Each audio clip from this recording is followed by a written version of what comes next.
Yeah. All right, well, we've got one more in the waiting room, and then after that, you good? We go ahead and get started for the.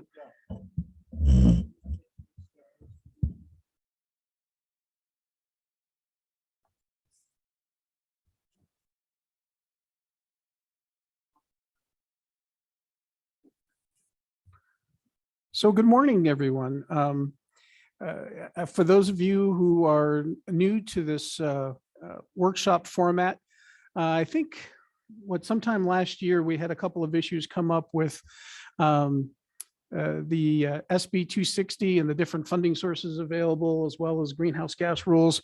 So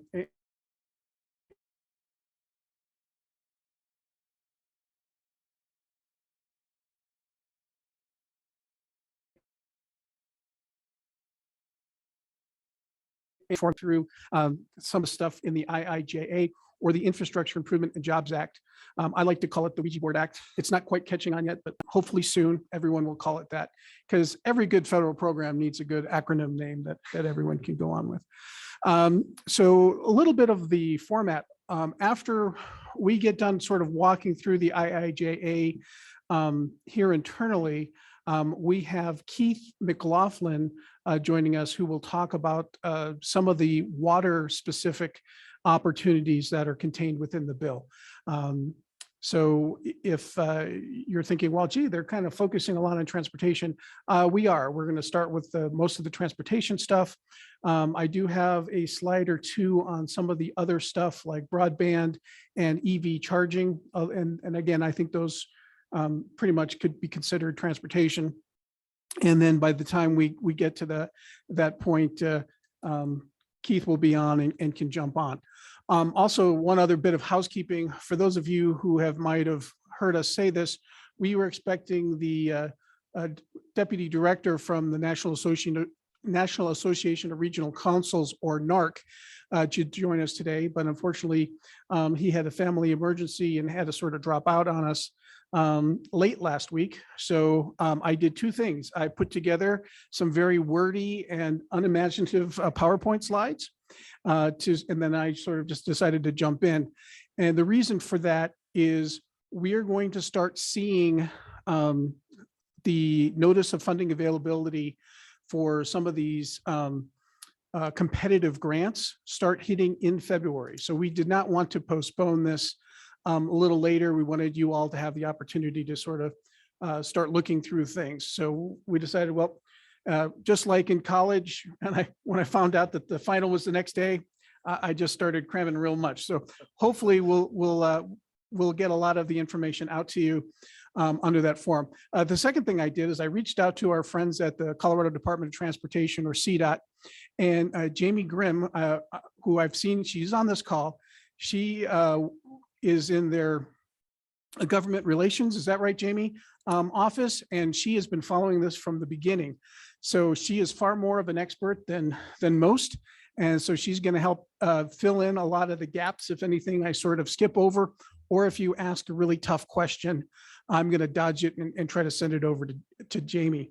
One other sort of thing before I let Andy sort of kick us off on more of what we're going to be doing here at PPACG. Jamie, can you take 1 second to first let everybody know about the continuing resolution and when these funds might be available, and two, how the CDOT has hired a grant writer, and why don't everyone expect CDOT will write your grants for them, or their grants, you will write them for them. Yes, that's right. But rather how that grant writer can be a resource. So Jamie, if you don't mind taking a few minutes. Yeah, let me tackle the grant writer first. So we have it's Monday morning. We have hired a woman named Hannah Reed, and she's wonderful. She is going to be coordinating CDOT specific grants. She's only one person, and as John mentioned, there are a lot of grants in this. What we kind of what we see her role as being when she does outreach, that's similar to Julie. I'm sure you guys know Julie George, Julie and I, is we'll be helping keep you guys in the know about what grants are available and making sure that we're getting you information about things like NOFO due dates. So we can't help you write them necessarily because our heads would explode, but we can help support you guys get as much information as you need to put the grant together. I have heard, and I haven't followed up on this, some rumors that DOLA has some grant support for some of the smaller municipalities. So I don't know if that's something that might be an option. And I keep meaning to follow up, and I just haven't had a chance to do it yet. But DOLA might be an opportunity. Okay, continuing resolution. So the IIJA contains the 5-year highway surface transportation reauthorization, or the FAST Act. And the IIJA was passed, but then the reauthorization has to go through the appropriations process, which is the budget setting for the next year through Congress. So the bill kind of has two pieces.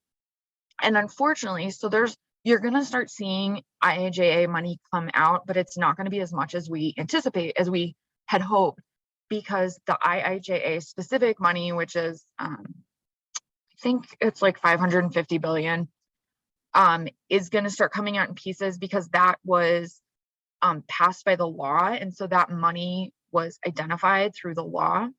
The reauthorization process, if you guys know what a continuing resolution or a CR is, it's basically it's a short-term extension of the current budget. And this Congress has been living on CRs. So the current CR, so if a CR expires or the budget expires, the government shuts down, because they have no way of paying the bills. So the last CR, I think, was passed like December 14th or something. Because if you remember, like the entire fall, they just kept doing month-long CRs. So this one, they gave themselves 2 months. Maybe it was November. Anyway, regardless, it was 2 or 3 months.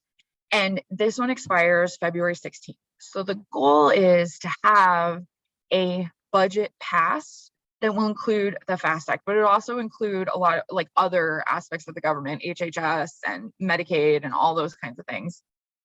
DOD, things like that. So that's the goal. It's really caught up right now because there's a huge fight, obviously, over voting rights. There's a lot of district recesses that are coming up. So they've got this week off, they've got President's Week off, they have 2 weeks in February. So they need to get the budget passed.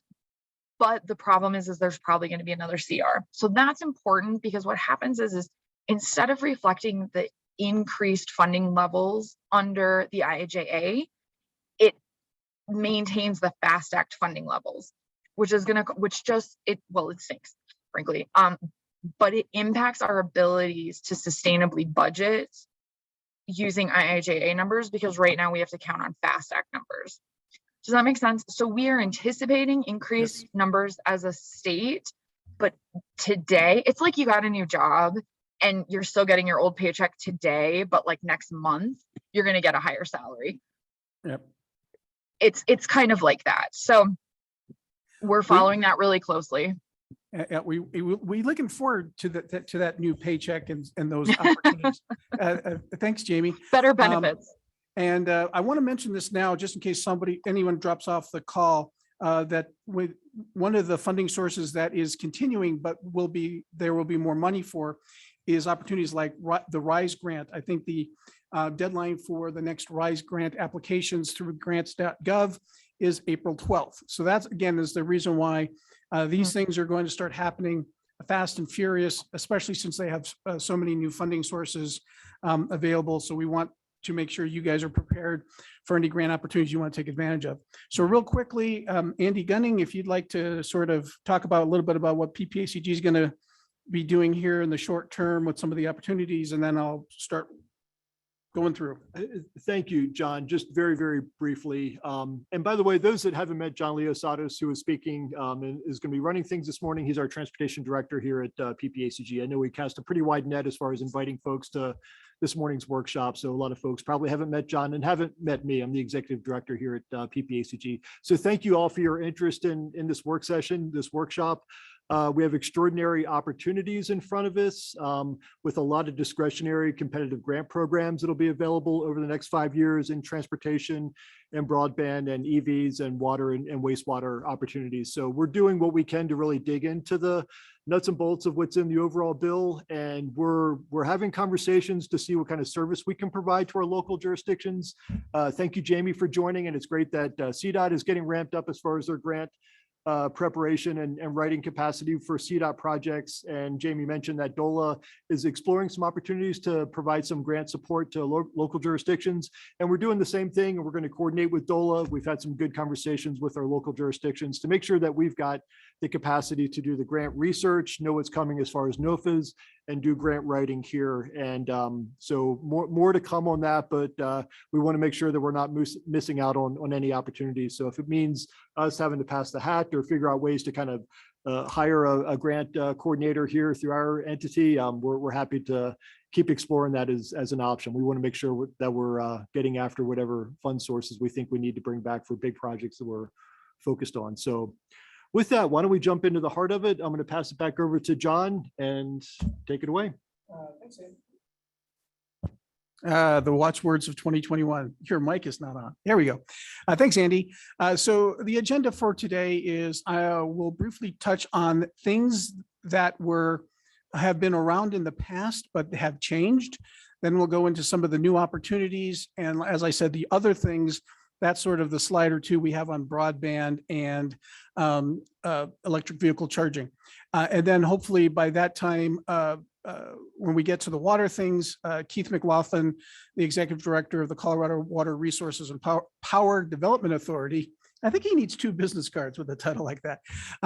He will have joined us and can jump in and walk you through some of the opportunities there. So next slide, please. So one of the things that I did when I found out late last week that I was going to sort of pinch hint for this, I grabbed a lot of the different resources. There's the American Metropolitan Planning Association organization write-up. Yep, there's the camera. And then there's the National Association of Regional Council write-up. And I grabbed those and I sort of grabbed things from there and I just plopped them in a PowerPoint slide. These slides will be made available to you as well as the recording of this afterwards. And I believe one of the things that we've talked about and should be up in a couple of days is we're going to have a landing page on our website that has all of the PDFs and all of the links to some of these resources.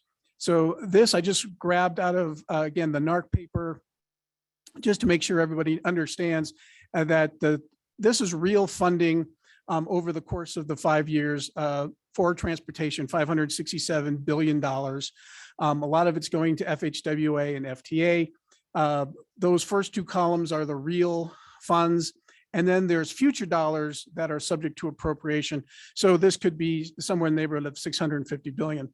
The next slide, please. In case anybody had any question about any of those different acronyms, like the next slide, please. Oh, actually, it was the previous slide, but it was the Maritime Association. They have lots of weird acronyms through here. So I made 2 quick slides of all of the different acronyms. But again, I stole that from the NARC paper. So if you ask for this PowerPoint, just remember, hey, that's right, there's some slides that have all the acronyms on there. If we can go ahead and go to the next slide. So I just wanted to know that that's a resource. And if anybody comes up with a question during the presentation, we can jump back and look up some of those acronyms because some of them, quite frankly, I've never heard before. Additionally, what I did to sort of prepare for this is I took a quick stroll through the FHWA website. They didn't have anything really new or updated, especially on fact sheets. So that's something that we want to keep an eye out for. But I did find this handy dandy little slide that gives a range of recipients. It gives some of the programs. For example, there's a new Protect grant that is becoming available. And it kind of gives you the check mark. So you know that if you're a state or an MPO or a local jurisdiction, you are eligible to apply for it. So again, I thought this would be handy, not maybe so much for this presentation now, because this is sort of broad and shallow, right? Telling you all of the different things. But moving forward, this might be handy to some of you. So we wanted to include it in the PowerPoint. Next slide, please. So we'll start with the changes to things you know. For those of you who are somewhat new to transportation or that basically in the state of Colorado, there are the way the funding is distributed and the way the planning gets done is the state is divvied up into 15 different regions, and they're called TPRs, Transportation Planning Regions. For those TPRs, the first 5 are considered Metropolitan Planning Organizations, or MPOs. That means they have over 50,000 in population, and they are a creature of the federal planning process. So if you're in an MPO, if you're in one of those first 5 TPRs, you receive federal funding, but in exchange for that, you also receive some funding sources that the other TPRs don't. TPRs 6 through 15, you run everything basically through CDOT. So when we talk about the MPO, that is that part of the Pikes Peak region that runs mostly Colorado Springs up to Woodland Park, and the urbanized area within there. So the bill has a couple of things for MPOs. First, it gives us more definite sort of use of how we can use social media and other web-based tools. I think due to the pandemic, we've all sort of started doing things, but then sort of questioning, well, does that count for quorum? Does this count for quorum? Does this count as appropriate public notice? So the bill helps with that and giving us the opportunity to use those tools. Additionally, housing. The bill includes several policy changes to court transportation planning and housing. For TMAs, which in this particular instance, it means transportation management area, which is any MPO over 200,000, we may address integration with housing, transportation, and economic development, and we may develop a housing coordination plan. So again, in federal speak, the word may means we can, but we are not required to. So that's something we'll have to have conversations within our organization and with our board of directors to see if that is something that they want to direct us to do. But by it being included, that means we can use our transportation grant funds to do those sorts of things. In the past, sometimes we're asked to do things and we're like, we'd love to do it, we'd love to help you out, but it's not an eligible activity under our grant. This expands the eligibility of our grant so we could do those sorts of things. And then the last one there is that we were required to carry out activities for safe and expendable options for multimodal travel. And the upshot of that is we need to include adoption of a complete street standards or policy and development of a complete streets prioritization plan as part of our MPO operations. So again, that's something that you'll be seeing the MPO do a little different than what it's done in the past. So next slide, please. So surface transportation dollars, or STP, is a funding source that has been around for as long as I can remember. So this is, again, a change to existing thing.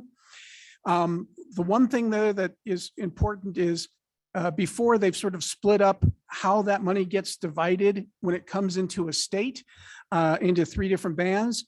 This is added additional population bands. So I can't tell you what that means. We don't know yet, but what it could mean is that the money that comes into the state, we here at PPACG will receive more money, and that's a good thing. Or it could mean the money that comes into the state gets divvied up by more people, and we receive not as much or the same as what we did before. So that we have to sort of keep an eye on. It certainly sounds like when I read it, that there will be more money coming into the state. So instead of like 10 million, we'll be getting like 12 million. And what it means is the money that was discretionary for CDOT, CDOT will have less discretion, and some of those monies will go directly to some of those smaller MPO areas like Pueblo. But don't know that for a fact yet. But so just be aware that some of these things that we say are with a caveat until we actually get the federal guidance, we won't actually know. And then it expands the eligibility. And so I don't need to go over all of those things, but I did want to point out that things like cybersecurity threat protection is now an eligible activity for STP dollars. So if you're Colorado Springs and you've got a wonderful traffic operations center that has computers that are syncing all of the traffic lights and all of the cameras, and you want to make sure you get a great cybersecurity threat software package to protect all your investment, that's now eligible under SDP, and you could do that. Now, obviously, any jurisdiction, I just used Colorado Springs as an example. And again, in the interest of time, I'm not going to go over everything, but we'll make these things available, and we will be available over time to answer any questions you might have. And the other thing I wanted to mention is that it increases the set aside for off-system bridge to 20% from 15%. So in the past, when there was money set aside for these off-system bridge, off-system being off of the federally functional class system, so that way you could basically hit a lot of local roads since bridges are important. I'm no math major, but I think if you go to 15 to 20%, that's an increase of 25%. So more money available for bridges. So with that, we'll go on to the next slide, please. Sorry, 33%. You were doing the math. Oh, you were doing the math. Oh, 33. Oh, wow. Well, apparently I really was not a math whiz. You're right. All right. So transportation alternatives. It's not like I'm embarrassed in front of 100 of my closest friends. We've got the transportation alternatives. Again, this is an existing program that's been out there. The one thing you need to make sure you see is that there is more money available for TAP, about, again, using a number that was thrown out by NARC, about 73% more. So bicycle and pedestrian type activities that you can do with NARC, there is more money. So when we talked before about doing a complete streets, which are those sorts of things, that's a vehicle by which some of these extra funds can be spent. Next slide, please. And now I'm going to get into the new stuff. So before I do, let's take a minute to see if there are any questions about what changes to existing stuff has happened. And then we see a question in here from Commissioner Hickey. Should influence major funding allocations at state level. Would appreciate any thoughts on how all of this is integrated as you go forward. Thanks, Commissioner. Yes, it is. As we actually get into some of these things, what comes into the state, some of the state funds where we had set funding allocations through the stack process, there are now some different funds available. So there might be a question of whether or not we want to revise those allocations and those formulas that we've done through the stack. The big thing is, though, if we've guaranteed those funds or a minimal funding level through the stack for the 4-year period when those formulas were adopted, that might be prudent to leave those in place, but then know that they're in place once we hit the next funding cycle through the state long-range plan, and things like the RPP could get addressed then. Moving on. So the new funds in the state, the new funds coming into the state. So there are funds that come into the state and then they get allocated appropriately. And I wanted to sort of highlight to them that there's the highway performance program, surface that, and then again, that goes to the interstate system, surface transportation block grant program. Some of that goes to the state, some of that comes down to the individual MPOs. Highway Safety Improvement Program, or HSIP, that again is a state program. Railway costing, CMAQ is congestion management, air quality. Metropolitan planning, that's the monies that fund the MPOs. National Highway Freight Program for freight projects. A carbon reduction program is a new program that we're going to talk about in a little bit. And the Protect program, which is another new one that we're going to talk about in a little bit. But again, those are not necessarily competitive programs at where you put in an application at the federal level. These are monies that are portioned down to the state, and then you would go through the state process to get that. And it's up to the state on how that process sort of operates. Next slide, please. The two other quick funding sources that I want to point out are that again come to the state are the bridge replacement funds. So again, there will be more money for bridges and more bridge programs to address infrastructure issues. And then the National Vehicle Electric formula. So again, this is where vehicle electrification, there will be money coming into state for that. Now, again, because of the state bill SB 260, there will be that opportunity to leverage those state funds from 260 for vehicle electrification, as well as these federal dollars that can really sort of help leverage that and make it much easier for our local jurisdictions to do electric vehicle charging. And next slide, please.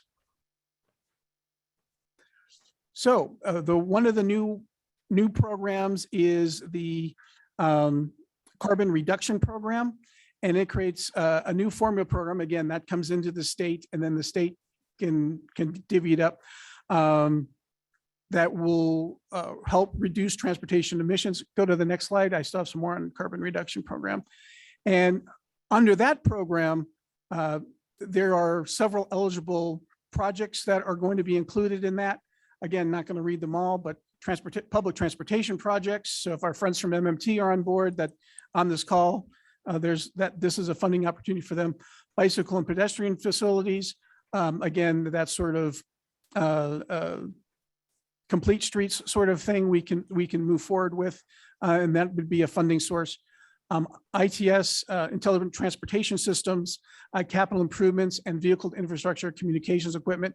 Again, when I first got to Colorado 3 years ago, a big thing was everyone working with Panasonic and CDOT sort of being the parent organization for that.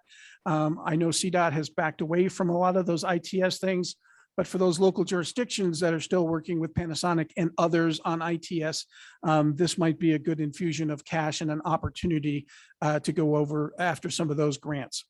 And then there's also efficient street lighting and traffic control devices. I highlighted that because, again, later on, there's an opportunity that talks about smart cities where, these sort of technological advances, and that would be an opportunity to sort of leverage some different funds to achieve the same, an overall goal or an overall vision for a community. Next slide, please. I think we're going to go on to the next fund source. Nope, we're still on the carbon reduction program. Sorry. Just so everybody knows, within 2 years, the state, in consultation with the MPOs, is required to do a carbon reduction strategy and support the targets. Now, again, this fits in rather nice with what is happening with SB 260. So at least it provides some additional funding to help us leverage some of those goals. And I did notice that it requires a sub-allocation of 65% of the overall amount that comes into Colorado to areas with a population of over 200,000. So don't know what that's going to look like, but it could be very soon that the next time as the MPO gets together and chats, there will be STP dollars, TAP dollars, and these new carbon reduction formula dollars that we would put through our planning process. Now, I know there are some of our friends on the phone that are outside the MPO area.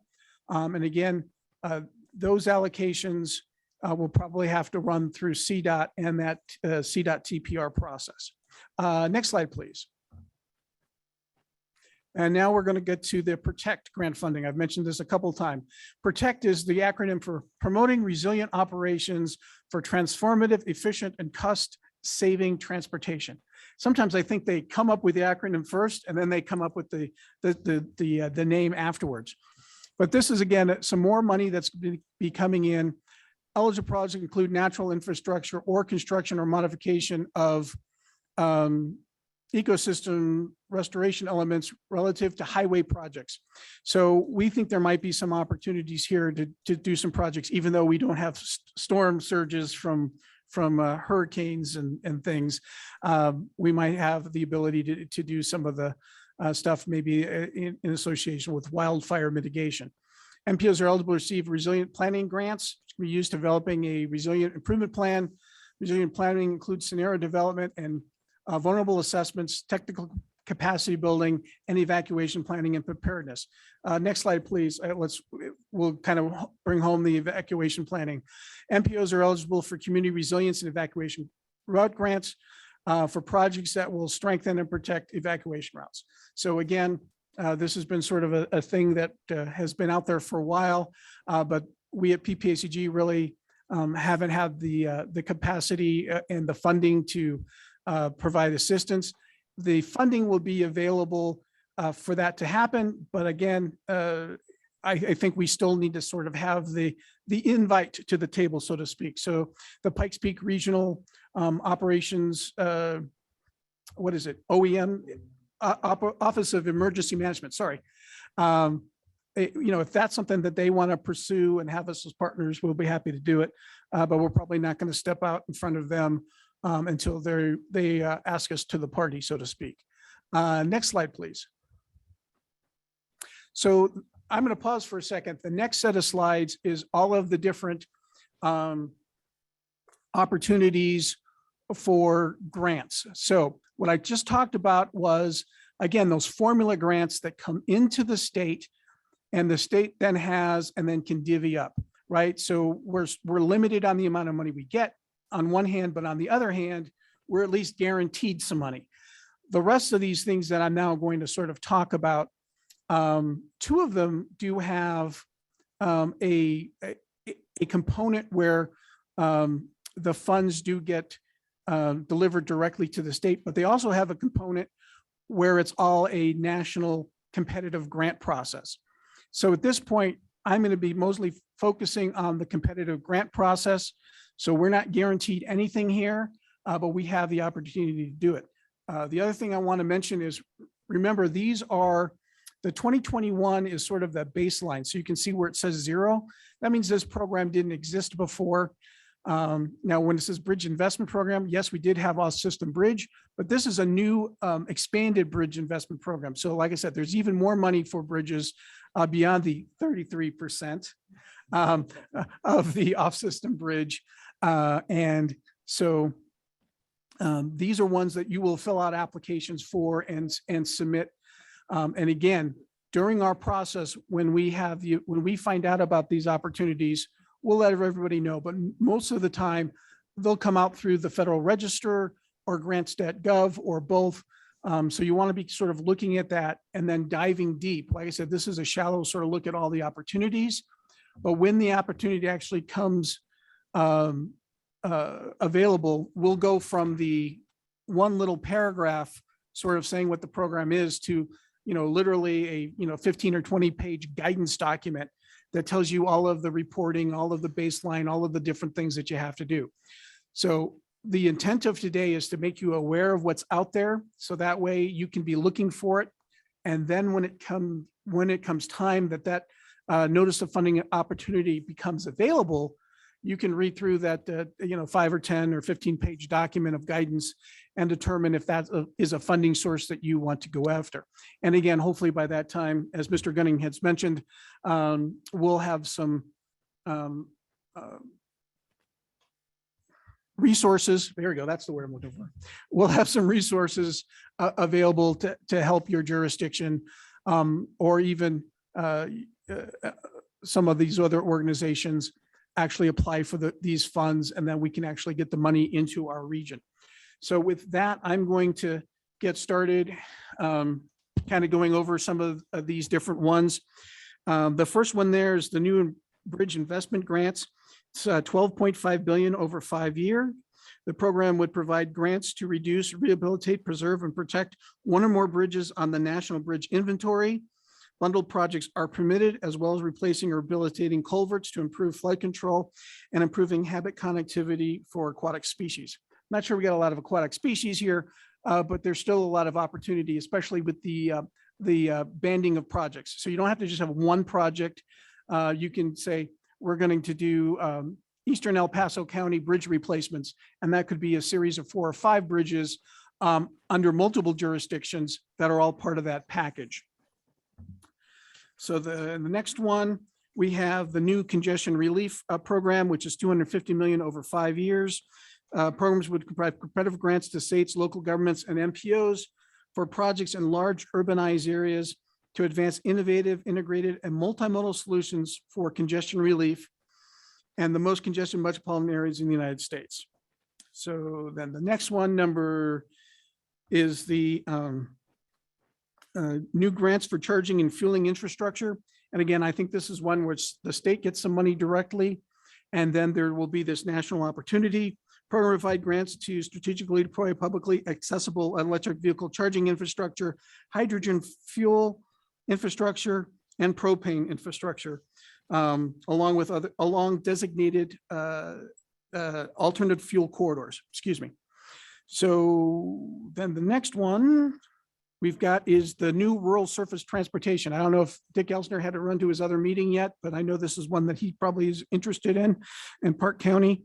But also our friends in Teller County, I would think, would be interested in this.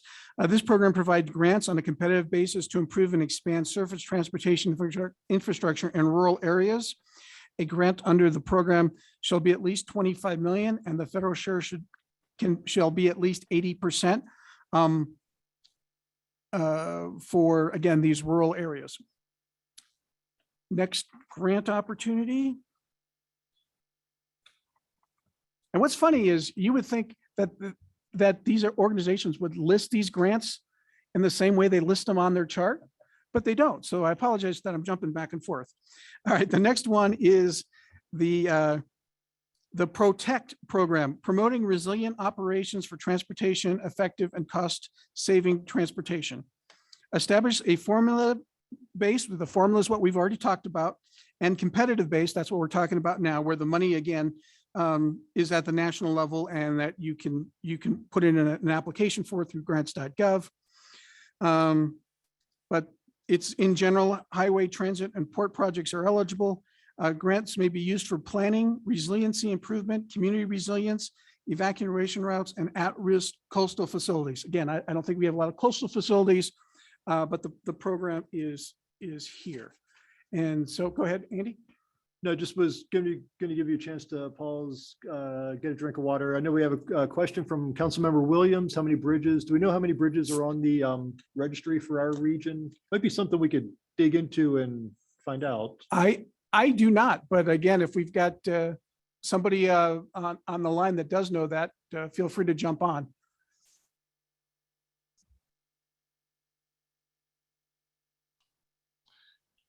Yeah, we can get the answer later. That's fine. But I just want to know how, when we talk about this funding source, which is significantly larger than some of these others, want to know how many of our bridges in our area might be eligible for it.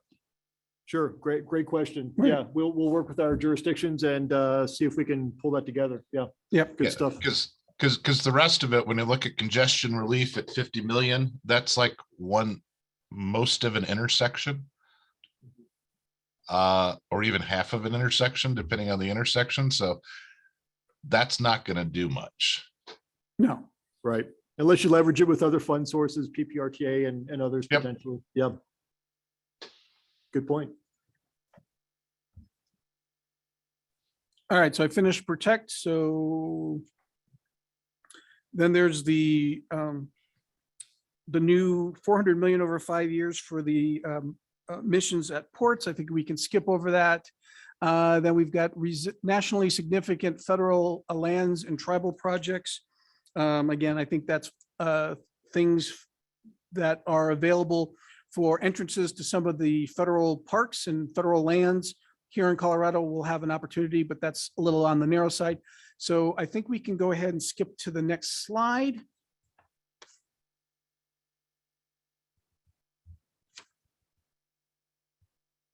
And the next slide starts with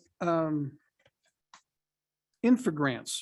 And again, this is an existing program. As you can see, it was at 1 billion before in 2021, but now in 22 to 26, it's 1.6 billion, 1.5 billion.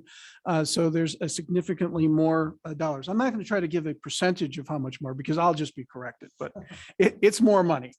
So that's all you need to know.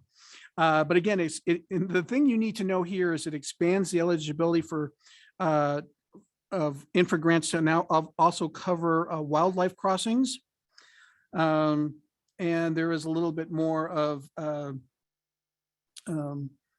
an opportunity for non-federal funds to be obligated early in the process and still have it counted towards the thing. So a little more cash flow flexibility. So that's another thing that you need to know. The next, we've got the National Infrastructure Project Assistance. This program provides competitive grants for large surface transportation projects, including passenger rail, over years to, again, help prime the pump and get those projects ready. The next one is a program that you've seen before. It's the Rise, Build, or Tiger grants, 7.5 billion over the 5 years. And again, you can see that it is, again, significantly more than what it's been in the past. That's more of a continuation, so I don't need to go in much detail there. And then we've got the, after that, we've got the Safe Streets program. That's 5 billion over 5 years. Grants support local initiatives to prevent death and serious injury on roads and streets, commonly referred to as Vision Zero or towards zero death initiatives. So money available there. The next is the Strengthening of Mobility and Revisioning Transportation, or SMART program, 500 million over 5 years.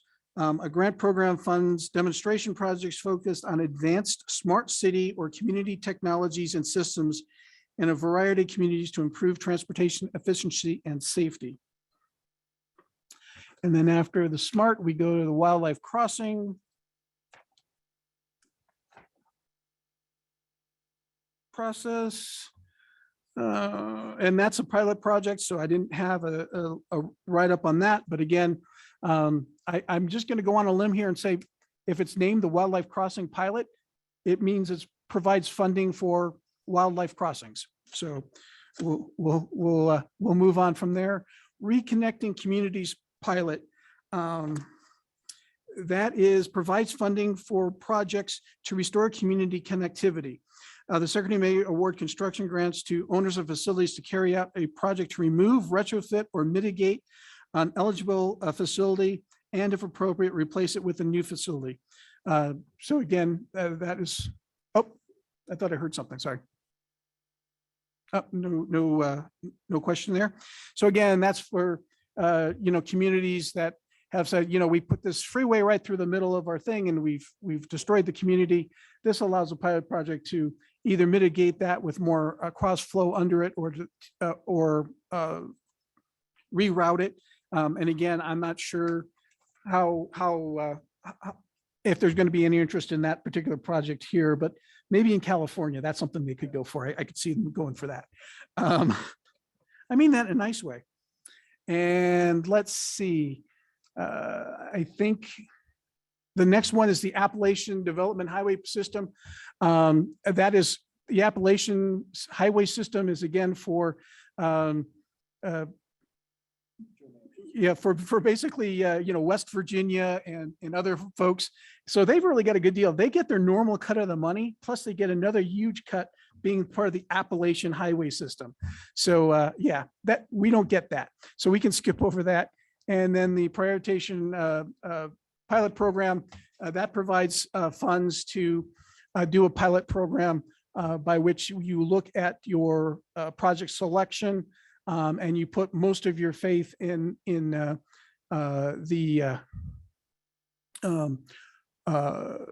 prioritization process, where you put all the data in, it selects projects for you, and then you just go with that.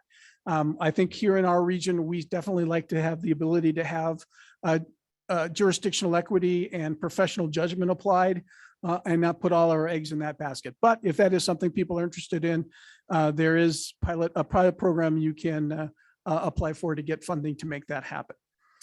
Next slide, please. I think this is where I'm going to take another quick break and say, any questions on that whole sort of application process?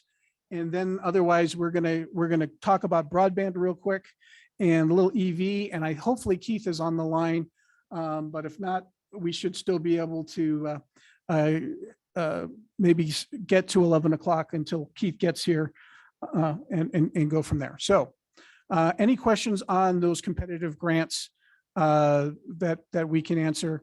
And again, we still have Jamie from CDOT on the line. If you ask any questions that are beyond my knowledge.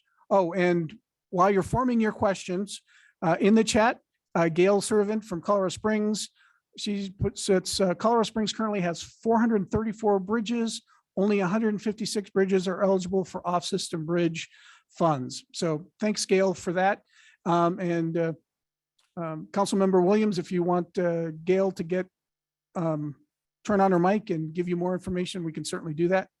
And then finally, Keith McLaughlin is here and ready to go. So when we get to that, we'll be ready to seamlessly transition over to the water stuff. So any questions? Hearing none, next slide, please. Broadband. So again, broadband is one of those things where I consider it transportation, because if you have an efficient and good, or well, is that better grammar? If you have an efficient broadband setup, you can definitely take some trips that would otherwise have to be taken by a vehicle, and can then instead not actually have to take place. People can stay at home and conduct their business because they have efficient broadband to do so. Whether that's working from home or participating, telemedicine, all those other sorts of things. I think broadband is sort of the thing that helps us keep vehicles off the road. And quite frankly, it's cheaper to invest in broadband than in widening some of these roadways that are very difficult because of right-of-way issues and other things. So on broadband, we've got grants to states for deployment. So there's 42.45 billion available for the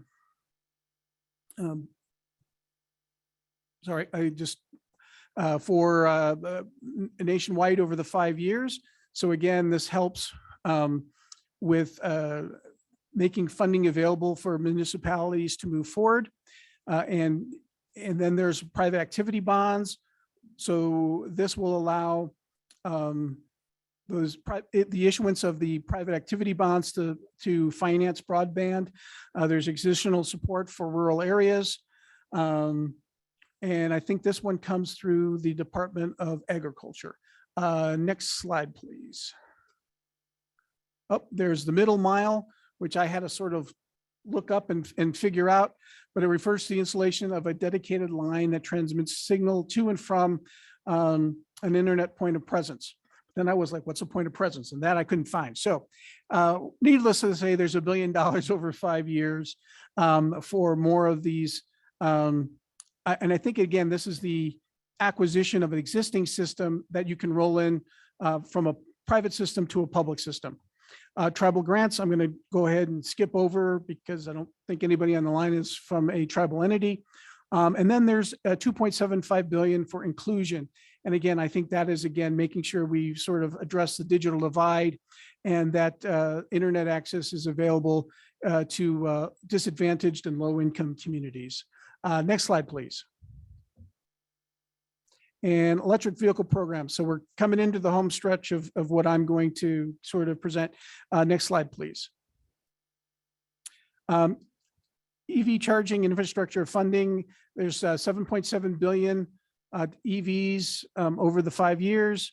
There's several federal agencies that are involved, USDOT, the Energy Office, Department of Education, I think Department of Interior, Homeland Security, and Department of Commerce.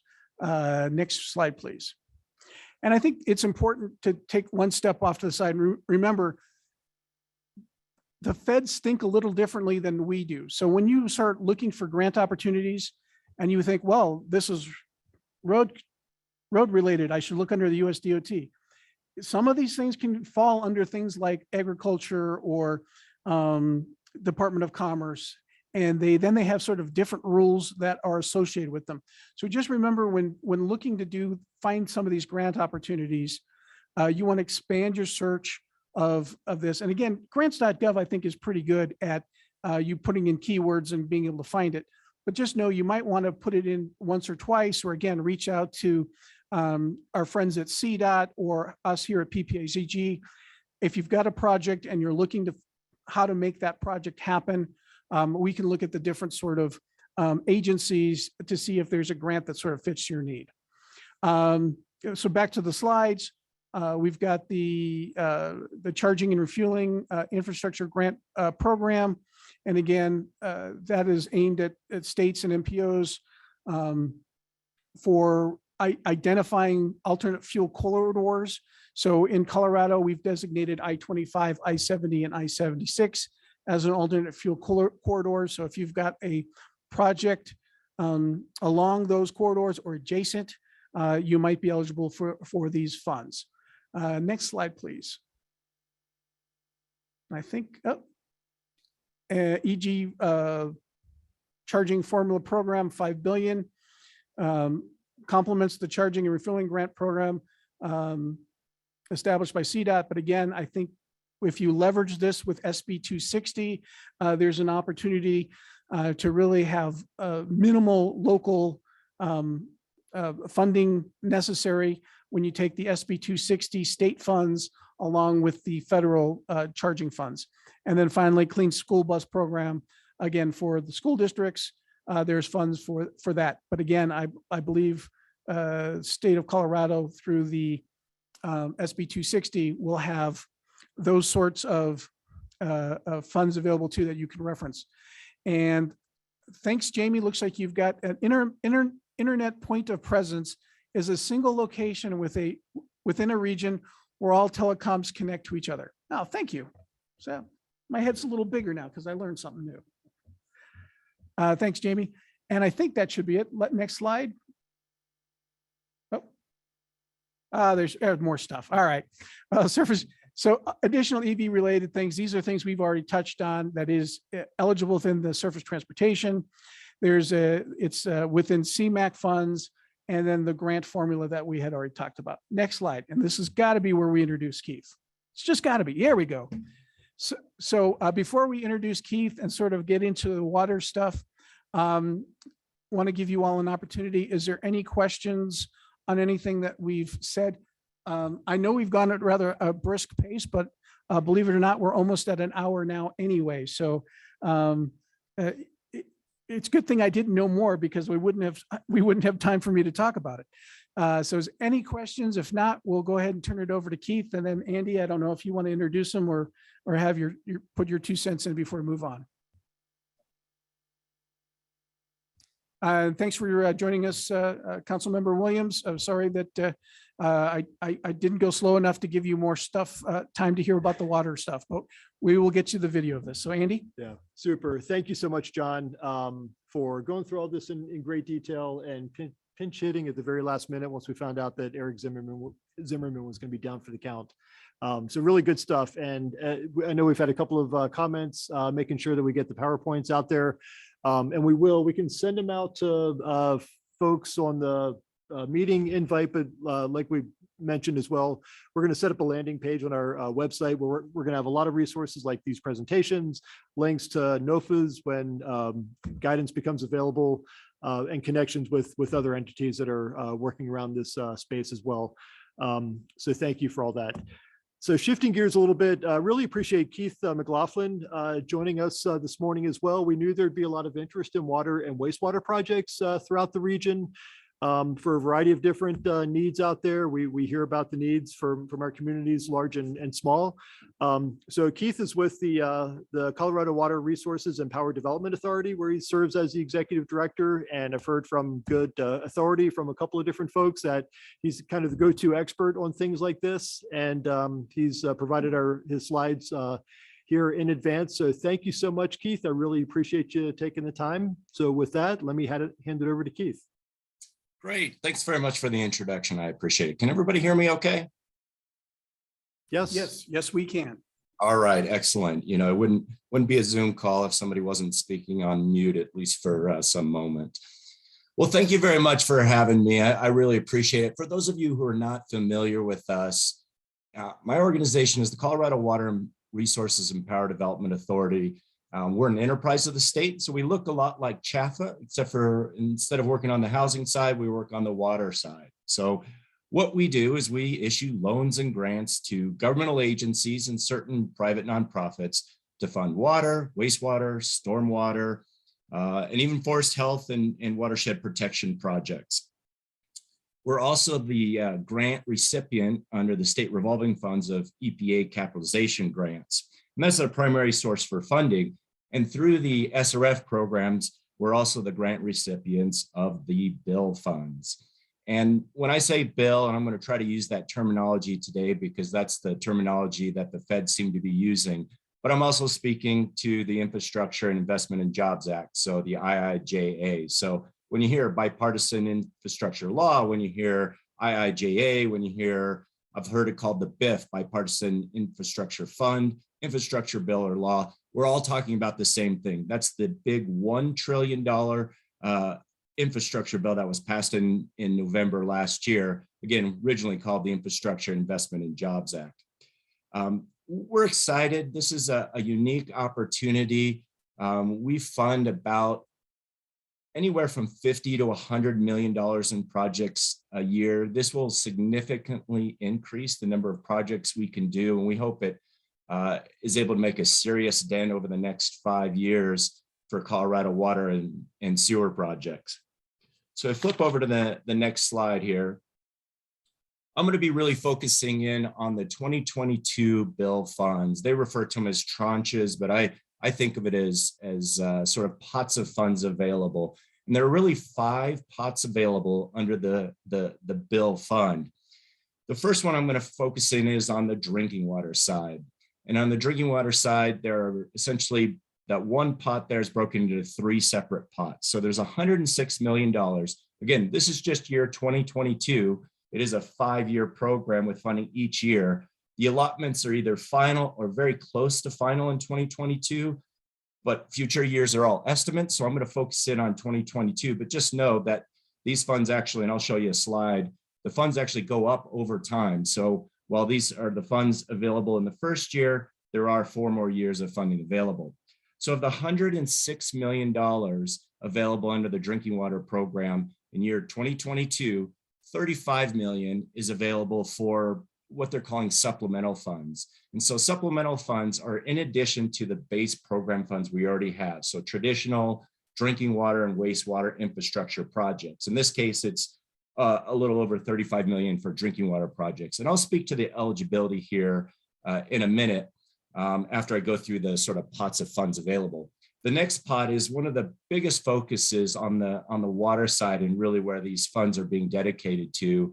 And it's actually the single biggest pot of funds available for water under the bill funds, and that's lead service lines. And so this pot of money, which is about $56 million, can only be used for lead service line projects. And about 49% of these funds have to go out in terms of grants. And it's the same thing with the supplemental funds. Those are also 49% grant funds. Now, what that mix is going to look like, I'm not sure I know at this point. It may be roughly 50-50 with every project coming in. It could be more money for certain projects and less grant money for others. I think my desire is to keep the bill as simple as we can because it's complex enough as it is. But we're waiting for guidance from EPA, and until the guidance comes out, and I'll mention more about the guidance in a little bit, I can't finish setting up the program, and I also can't ask entities like yourselves to apply for the funds. So if you've got a lead service line in particular, this is a great opportunity to see probably a significant amount of grant funds to remove the lead lines that you do have in your projects. The goal of the administration and the president is really to remove all lead lines across the country. Now, in my estimate, I don't think that the amount of money that they're looking at is enough to do that in Colorado. But with that said, there isn't a great inventory of all the lead service lines out there. I just suspect that there's going to be more lead lines than we can remove. My hope is that we can leverage these funds with a combination of other funds like you had been speaking to previously to be able to really take as many of these lead service lines out as possible. And then the last pot I'm going to refer to is the emerging contaminants. I don't know if you could see the number down there, but it's about $15 million in emerging contaminants. And these are contaminants on the water side that are not yet regulated. So this is really an incentive for communities to be proactive in their approach to take on what are likely going to be future regulated contaminants. So, and one of the key differences with this pot versus the other pots of funds is it's 100% grant fund. So if you're willing to take on the project, it's going to be 100% grant dollars. Now, the drinking water contaminant funds, again, about $15 million, there's 11 specifically listed contaminants in the bill itself. And so there's things listed like tungsten and nanomaterials, and then some other items. The primary focus, though, is going to be on PFAS. And if you haven't heard of PFAS before, it's simply per and polyfluorinated substances. Those per and polyfluorinated substances are man-made, where you may have seen it, and there's been a lot of news articles, both on TV and written about PFAS in particular. Where you've seen it probably the most is on the firefighting foam. And so this PFAS is essentially like a fire retardant. As it turns out, just like asbestos was, 60 years ago, a great retardant, it also is toxic.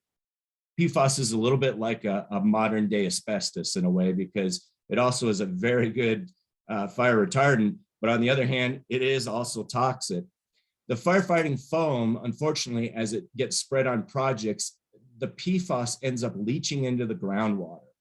And another term you might have heard with PFAS is these sort of forever chemicals. And the reason is because they don't break down over time. So once you've got PFAS in your system, unless you remove it, it stays there. And right now, drinking water treatment plants and wastewater treatment plants, for that matter, are not designed to remove PFAS out of the treatment system. So they end up coming through and we end up drinking it. Those levels are very low, but they are toxic. You can also get PFAS through clothing that you wear. So some of the SPF clothing has PFAS in it that can end up into yourself, as well as non-stick coating materials. So items like Teflon, that's also sort of PFAS material. So the bad news is, in all likelihood, most of us have some small level of PFAS in our system. The good news is the higher the level of PFAS you have in your system, the lower the chances of you spontaneously combusting. So, it's good and bad news. It's a little bit of a joke there, but there's a little good and bad news there. So let me move on to the next slide here. This is the wastewater pot of funds. Keith, Yes. I just want to you have communities on here that are infected by PFAS. So this is a really, really big deal in this area. I noticed we have security on here, and of course, then you have Fountain on here. Yeah, So, that's we're going to be really, really, no, that's not great, but we're going to be really, really interested in this information intensely. No, I appreciate that. And you know what? Feel free, and I'll pause every once in a while. I'll try to remember to pause every once in a while to give folks a chance to ask any question. But thanks for pointing that out. We've actually been working with both security and Fountain on their PFAS issues. The current general manager, Roy Heald at Security, is actually a current board member of ours. So we've certainly have been there and have heard firsthand about the PFAS down in your area. So I don't mean to make light of it, because it is a serious issue. And so I do appreciate the comment. And it's always difficult with these types of projects that are unregulated. And if you are following the PFAS, there have been several bills introduced last year and maybe even the year before that's looking to regulate PFAS. So I think this is an opportunity to get at these projects that you wouldn't otherwise be able to do, particularly since it's 100% grant funds. Moving on to the wastewater pot of funds, unless there's any questions. And I can't I can't see hands. I've only got a couple of windows up, so please interrupt me if you need to. No problem at all. The wastewater is much smaller. The focus of this bill clearly is on the drinking water side, but there is some wastewater project funding available. The first pot is 15 million available in total, and the first pot is supplemental funding. So again, this is additional funding available on the wastewater side for traditional wastewater projects. I'll mention the eligibility in here in a little bit. It's in addition to the 12.7 million we already get under the base program and some existing funds that haven't been spent in previous years, as well as loan payments coming back into the program. So while I mentioned that, and I didn't mention it on the drinking water, but those numbers all apply to the drinking water program as well. There are base programs available. So you look at the wastewater side and say, oh, supplemental funds, $14 million, that doesn't even build you a treatment plant. That's right, it probably doesn't. I mean, that's how expensive these projects have come. We've seen, $40 and $50 million, sewer projects, both water and sewer projects. Just know that we do have base program funds, and we're going to be looking at the right combination of funds, not just at our organization, but we work with DOLA, we work with the Water Quality Control Division. We're also working closely with CWCB, USDA. So we're aware of the other funding programs out there. And it may be that our programs, including the bill funds, are just a part of funds in a total package that get a project done. So while you see the dollars and say, hey, it's not a lot of money, keep in mind there are additional funds.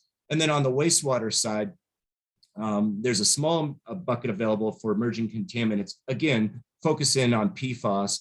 And in fact, I had a conversation with Mr. Heald here about the PFAS, and his idea is that thinking that the wastewater side may become, at some point, really the focus of a lot of PFAS dollars, because just like the drinking water side, the wastewater side also brings PFAS in, doesn't currently treat. So anything that gets discharged out of the effluent, if there's PFAS coming in, there's PFAS going out. So there's a little bit of money to combat that. Most of these pots are available not just for construction, but for studies and for inventory. So if you need to figure out, if you have PFAS, if you have lead lines, some of this money can be used for that. And for emerging contaminants, particularly on the wastewater side, that's really what I see, just because the small dollar amounts probably don't make much else available. Let me pause there and just see if there are any questions before I move on to the 5-year estimated allotments. Any questions on the pots of funds available? All right. If you move on to the next slide here, what I'm showing is the 5 years over time. So if you added all those buckets I had in 2022, the total equals 121 million.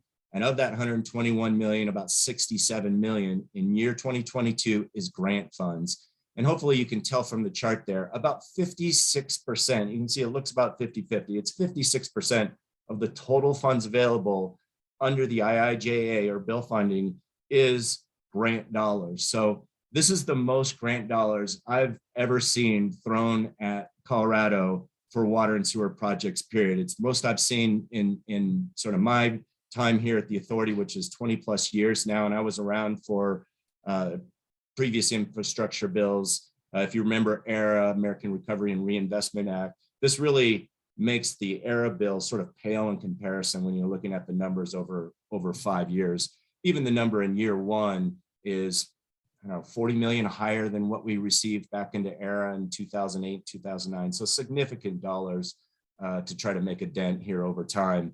As I mentioned, I think the 2022 numbers are pretty well fixed in. They provided allotments to the governors. We got a copy of that. There is a little footnote, as there always seems to be, saying, hey, these are near final estimates. So there's a possibility they could change. The other numbers are really estimates and will change, although not significantly, I don't think, over the next 4 years. What I anticipate is we'll know each year about this time what the final allotments are going to be, so we can sort of count on what type of funding we have available for the next, following year. All right, moving on to the bill requirements in the next slide.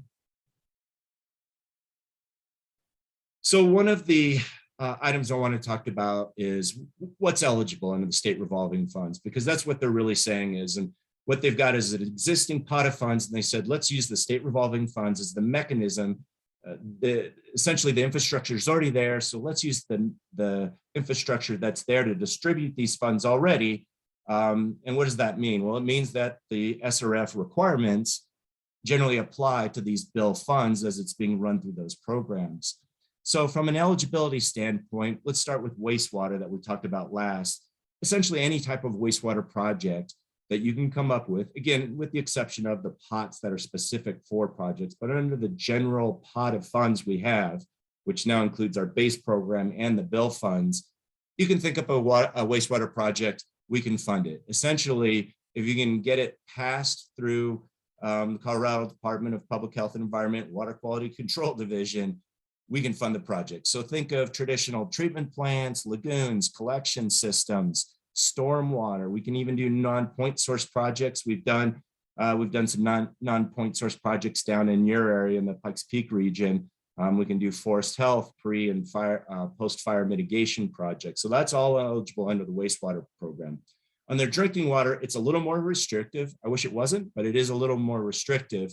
And while we can fund traditional drinking water projects, so think of tanks, treatment plants, distribution systems, pumps, motors, all that kind of stuff, all that's eligible. What's now eligible on the drinking water side are dams, reservoirs, and then on a limited basis, water rights. And so while you can't use water rights under the state revolving fund program, which again, I think will encompass the bill funds, you can use a limited amount of water rights for treatment purposes, like dilutions, for example. So that's the eligibility. Next, talk about the eligibility list here. So the eligibility list is a survey that we send out electronically that goes to essentially every public water system in the state every single year. It starts in the spring. It's run through the Water Quality Control Division at the Health Department. You need to be on that list to receive funding for the state revolving funds. And my best guess is that you're going to have to be on the list to also receive bill funds. I'm actually working on that list, and I was doing a presentation on this eligibility list before I jumped onto this presentation. And the eligibility list is really fairly easy to get on. The survey itself takes between 5 and 10 minutes to fill out. Once you fill out, you're on the survey and you're eligible. So essentially get your sort of foot in the door. If you're not on the list already, I would encourage you to add yourself to the list. It doesn't commit any community to doing any kind of project with us, but it allows you the eligibility to get cleared so that you can be funded through us, because that list, not only does it have to go through the Water Quality Control Commission and get approved through them in their public process, but we also have to run it through the legislature. I've got a committee hearing February 2nd where the list is first going to be looked at in Senate Ag. So there's no harm of being on the list. It only makes you eligible. I would encourage you to be on that. If you don't know whether you're on it or not, contact me. I'm going to leave my contact information on the very last slide. Feel free to reach out to me and I'll let you know if your project's on here or not. And if not, we can talk about to make sure you're on the list to get it added. One of the other requirements that I think is fairly significant, and again, we're waiting on guidance to see exactly what this looks like, is the Build American, Buy American Act, or BABA. And I have the little baby in there because I have to get over the fact that the BABA bothers me. I don't like the acronym because it sounds like the bottle my kids used to drink from when they were little. So that's what I think of there. But what it requires is all construction materials and manufactured products, iron and steel, including iron and steel, to be produced in the United States. Our funds, the state revolving funds, already have the requirement of iron and steel. So it's really an extension of that existing requirement. And what they'd like to see is that really all construction is, the materials for construction are made in the United States. Now I expect that there will be waivers, just like there are waivers under the iron and steel requirement. So I suspect that if the part isn't made in America, you can get a waiver to get your part from elsewhere. If it's not made in significant quantities for your project, you can also get a waiver. Again, that's me sort of with my best guess at this point, but that's how the American Iron and Steel works right now. And so I think it's going to be similar to that. But that is a significant requirement. And one of the reasons why the grant levels are high, I think in part, is to offset that requirement. The last thing on this page, I want to talk about the requirement. It's an interesting note in the act itself. It says that you can pay us back, and think of it, half the money is in grants, half the money is in loan. So in the loan portion, you're going to be paying back to our organization. You can pay us back in Bitcoin. Now, it doesn't mean you have to use Bitcoin, but what it does is allow you, all right, that's not true. I just want to see if you guys were paying attention. There's no Bitcoin. I just want to make sure that people are paying attention. you don't pay us back in Bitcoin. Plus, when you put a Bitcoin on the screen, everybody's eyes sort of get big and they pay attention. So I just throw that up there. But there is no Bitcoin requirements here. Next slide. Thank you. Just a couple slides left here. And then again, I'm happy to answer any questions, and please do interrupt if you have any. One of the big challenges we're going to have, and the list could go on for multiple slides. I just hit some ones that I think are the highest right now, is the state match requirements. And right now the requirement is that 10% of the funds have to be made up with state resources. So the federal dollars, take the total, say 121 for that first year, 10% of it has to be made up in state sources. So it's a 10% match in year 1, 10% in 2, and then in years 3, 4, and 5, the state match goes up to 20%. Well, in total, that's $110 million that we got to come up with as a state that we weren't planning on coming up with. And from an organizational standpoint right now, as you might imagine, we're designed to kind of break even, right? The wastewater program generates about as much money as it needs to operate the program, plus put up the state match every year. Same thing with the drinking water. In fact, the drinking water program spends a little bit more money than it makes. So it's always a challenge to come up with the drinking water state match every year. Well, now we've got to come up with an additional 110 million over the next 5 years. And we're already putting our heads together about how we can do that, both from a mechanical standpoint and other sources, but that will be a big challenge. I mentioned EPA guidance. EPA, when this legislation was first passed, told us in, I think, December that the EPA guidance would be out in late January. Well, not necessarily a surprise to me. The guidance is not going to be available at the end of January. We think it's going to be, and what we're being told is it's probably going to be February, or even more likely March, before we see the guidance. Without the guidance, we can't finish setting up the programs. We can't ask you guys to apply for the funds. So that, again, another challenge. BABA, Build American, Buy American Act, BABA, I think that'll be a challenge too. There are concerns that it could increase the cost of projects and it could delay projects depending on where you have to resource your project construction from. Next one is timely and expeditious use of funds. And this is really EPA's way of saying, hey, we don't want you to focus all your attention on the bill funds and ignore your base program. So they're really making it a requirement that you spend both funds in a sort of judicial and an expeditious manner. What it looks like is we have essentially 2 years to spend each pot of funds under the bill funds. We'll be pushing hard, but it will be, I think, a unique opportunity for entities out there that have projects that are ready to go. And if you don't have a project, I would encourage you, and I'll say this again, to get your project ready. I don't think we're going to run out of funds in the first year with a lot of applicants applying. I could be wrong. But what that means is we'll probably be funding every project that comes in the door. So if you've got a project, this is a great time to do it, because you're going to receive perhaps up to 49% or more in grant funds. And in some cases, like the PFAS issue, 100% grant dollars. So it's a great opportunity here. Another concern I have and others have expressed with regards to the bill challenges is inflation. For those of you that follow it, you probably noted that December year-over-year inflation from a CPI standpoint was 7% in December. 7%. We haven't seen 7% numbers since 1982. I had to go back and look it up. 1982 was the last time we saw 7% numbers. Now, what happens with the CPI of 7% when you throw another $1 trillion out into the marketplace of additional funds? I think it has the chance, and maybe a good chance, of increasing potentially that inflationary number. And so I know that's a concern for folks. And then the last challenge listed on there is the supply chain constraints. We've already seen some supply chain constraint issues with projects, particularly because of American Iron and Steel. So you don't see, some of the materials coming in as timely a manner as they want, and that can delay projects and also add cost. Well, if you've got another $1 trillion worth of projects going over the next 5 year, does that exacerbate the issue of supply chain constraints? Perhaps it will. So moving on to the last slide there, I think this is just my contact information.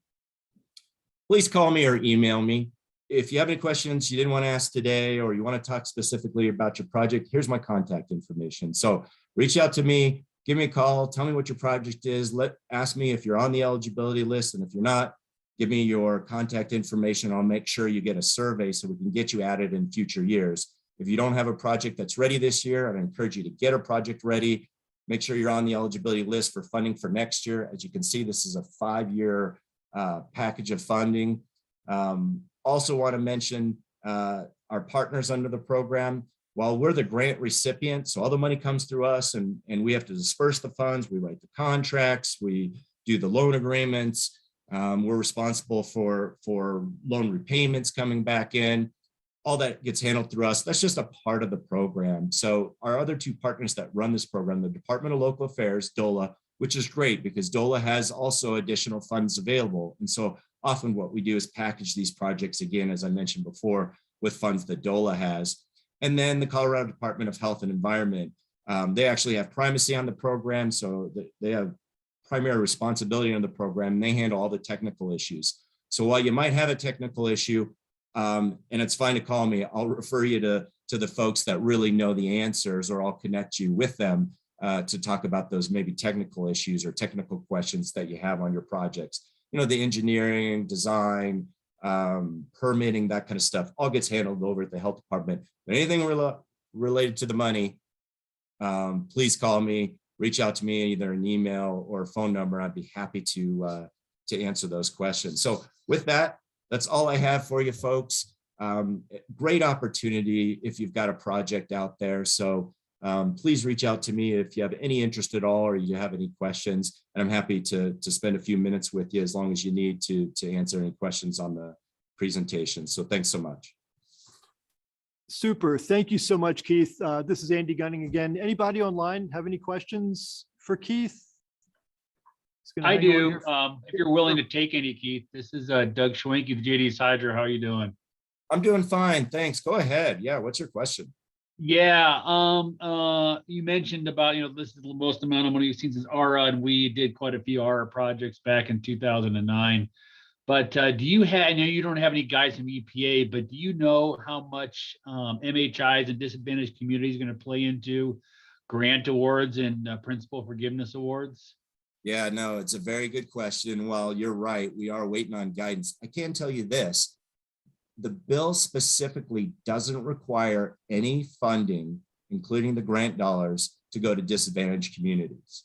So while under our normal base program, really the lowest, cheapest funds and the grant dollars are all dedicated to disadvantaged communities, that's not the case in the bill funds. And I think part of that is because the dollar amounts are so high that they want to make sure that those funds can all get spent. So while EPA will be pushing us to allocate those funds to disadvantaged communities, I'm certain of that, there's no requirement to do so. So I think it's really going to be based on the demand that we have on the programs. And if the disadvantaged communities, as they come in, continue to get funded, they will get grant dollars first, but any of the funds remaining could go to any project. And in some cases, it goes to all of your project if it's an emerging contaminant. So I think it will be unique this year that you will be able to see some grant funds without being a disadvantaged community. And in fact, the disadvantaged communities likely will still go, in many cases, might get a better deal through our base program. So you might get 60 or 80% of your funds covered if you're a DAC under a base program, whereas you would only get, maybe 50% or less under the bill funds. So we're going to make sure that as projects come in, that they get the best deal available. You don't necessarily have to apply for bill funds versus our base program funds. We'll look at it and say, what's the cheapest combination of funds for you? So that's a long answer to, I think, your easy question, but I think there's an opportunity for any and all projects to get grant funds, particularly in the first couple of years, because there's just not going to be as many projects. Now, if we had to prioritize projects because we were out of funds, I certainly suspect that those funds would go to disadvantaged communities. We're just not there yet. Yeah, I mean, ARA was obviously geared more around shovel ready and disadvantaged communities. This sounds more project based, like emerging contaminants, replacing lead lines, I'm seeing that for wastewater, obviously there's not a lot right now. Do you see that allotment going up as we get towards the end of the 5-year period? I do not. I think the allotments that I showed, that chart, the 5-year table, will be pretty close to those numbers. The percentages are based on the percentages we already receive under the 2 respective programs. So while I see those numbers tweaking over time, I don't think they'll change very much. So the focus of this, the bill money specifically, is on the drinking water side. So that's where you're going to see the bulk of the money. I do not see a lot more money coming in wastewater. Now you can see those dollar amounts do ramp up over time. So wastewater will go up. It's just a smaller piece of this overall pie than, let's say, the drinking water is. So wastewater will remain competitive. Yeah, it will be. The nice thing is we have more funds on the wastewater base program side than we have drinking water funds. And so if people have traditional wastewater projects, we still have funding on that side as well. Correct. But yeah. Is Davis-Bacon going to be a requirement, you think? I believe it will be. And again, I think that comes in through the state revolving funds where Davis-Bacon is already a requirement. I suspect, and again, we're waiting on guidance, but I strongly suspect that Davis-Bacon will be a part of the bill funds like it is our standard base program. Good question, though. Thanks, Keith. No, thank you. Thanks, Doug. Good questions. Anybody else out there? And as you're thinking or unmuting, Keith, I'm assuming we can share your slides as we share this out with the folks on the call. Yeah, absolutely. Feel free to share the slide deck and that way folks don't have to write those numbers down. The last presentation I did, one of the comments I had was, we have to write all this stuff down, and I had just received the allotments, so they were hot off the press, and people were scrambling to kind of write the numbers in the different pots. So we've had enough time to put a little slide deck together. So please do share all these slides with whomever you want. No Bitcoin in exchange required. Yeah, you know what? I'm thinking about just putting a big X over the Bitcoin, at some point, just to make sure I'm positive at some point somebody's going to call me and say, hey, we heard there's Bitcoin available, or you could pay with Bitcoin, and I'll be sorry I ever made the comment, but make sure your pupils are paying attention. Good stuff. Yeah, that's exactly right. Right. It's easier when you're sitting there and you can see folks' faces, so you can see if they're really paying attention or not. And the eyes light up under Bitcoin, or they give you that funny look. I can't see that. Hopefully people understood. Nope, no Bitcoin. Good stuff. All right. Super. Well, if there aren't any other questions, thank you so much, Keith. I really, really appreciate your time and all the great material. This is awesome. And I think we found another partner we can collaborate with on a variety of needs that we have in our region. So I know our wastewater providers already know about you, but it was great to make the connection here. Really, thank you, Keith. Greatly appreciated. Thank you, Jamie Grimm, if you're still on the call as well from CDOT, and everything that you guys will be bringing to this effort as well for projects on the state system and grant support there. So thank you so much. Really appreciate it. And we'll be collaborating with Jamie as we get into this even further. She's the federal expert at the state for CDOT. So thank you for the partnership. Thank you again for John for his coverage of all the great information on the other infrastructure stuff, transportation, broadband, et cetera. So really appreciate him diving into this and becoming our local in-agency expert around these things. So thank you everybody for your time. As we mentioned, we're gonna put the slides out on our website, and I think we've got everybody's contact info, so we can probably just push the slides out in an email as well to follow up from this morning's session. And like we mentioned, a lot more to come. We'll put more information on our website as we develop it. So stay tuned there. We're going to continue to have good discussions with our local jurisdictions as well to really try to figure out how can we get smart as a community and start getting after some of these grant applications that make sense, and how can we build our grant writing, grant preparation capacity. So much more to come on that. So so please stay tuned. In the meantime, if you have any questions, any follow-up, you've got our contact info, mine and John's, and now Keith's as well. So feel free to let us know if you have any questions or follow-up ideas. But thank you very much. John, any other parting comments? No, other than I will reiterate what Keith had mentioned. Never have we seen as many discretionary grant dollars in a Surface Transportation Reauthorization Act. So if you went down the road to sort of fund a project, back in 2020 or 2019, and you couldn't find anything, and that project is still sitting on the shelf, I really say dust it off and look again. There is a lot more grant opportunities now than there ever have been before. So let's hope we get our share here in Colorado. Very good. And strength in numbers. I think if we can work together, collaborate, and support one another's grant application efforts, and if they're part of a kind of a broader plan, a broader scheme, I think that would be super helpful as well. So much more to come on that too. Okay, thank you very much, everybody. We covered a ton of ground. Again, thank you, Keith. Thank you, Jamie. Thank you, everybody. And we will be in touch. Enjoy the rest of your day.